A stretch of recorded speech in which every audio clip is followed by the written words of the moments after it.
Nouvelle avarie pour SVR Lazartigue et les écarts se resserrent en Méditerranée.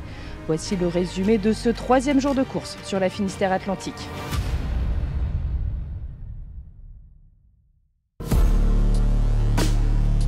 Hier soir, à 20h28, le Maxi Edmond Rothschild a été le 2e à pointer ses étraves en Méditerranée, 2 heures après le Maxi Banque Populaire 11. Un passage du détroit de Gibraltar mouvementé et aux manœuvres incessantes. C'était dur pour l'équipage. On était content de ne pas être en solidaire. De toute façon, c'est toujours un endroit magique, souvent avec deux options, beaucoup de vent ou pas de vent du tout. Là, on a eu vraiment l'option avec du vent, même ça. C'est physique parce que le vent est toujours dans l'axe. Et il change beaucoup en force, donc il faut adapter la voilure en même temps qu'il faut virer toutes les... Surtout qu'on est coincé, on était coincé entre la zone des cargos, on n'a pas vraiment entré dans la zone des chenaux des cargos. On avait un tout petit espace pour toutes les 5 minutes on virait de bord. Une nuit tout aussi tonique pour l'équipage d'Actual Ultime 3. Hier soir on a retouché un peu de vent là, progressivement après le passage de la dorsale le long de Portugal.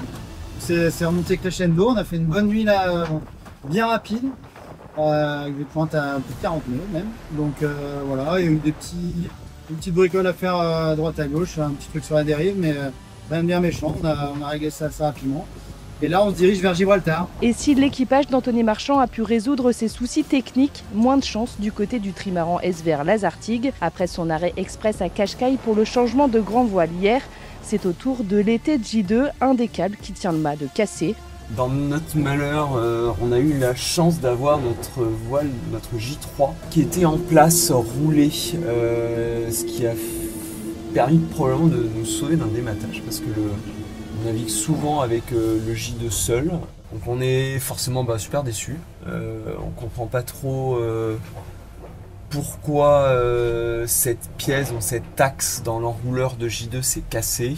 Leur objectif, rester en course jusqu'à Antibes en gardant les voiles d'avant en place pour sécuriser le mât au maximum et éviter de tirer sur le bateau.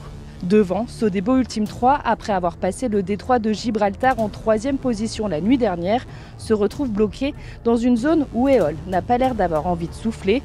Alors qu'aux avant-postes, les 2 premiers ont choisi d'aller à la côte espagnole pour profiter d'un vent léger portant d'environ 8 nœuds.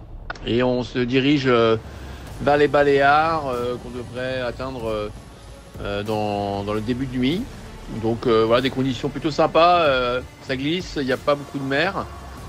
Et voilà, l'équipage essaie de se relayer parce qu'il y a pas mal de manœuvres et c'est assez fatigant. Au jeu des ETA, heure d'estimer d'arriver à Antibes, difficile encore de donner des pronostics. Les premiers sont attendus mercredi entre 16h et minuit.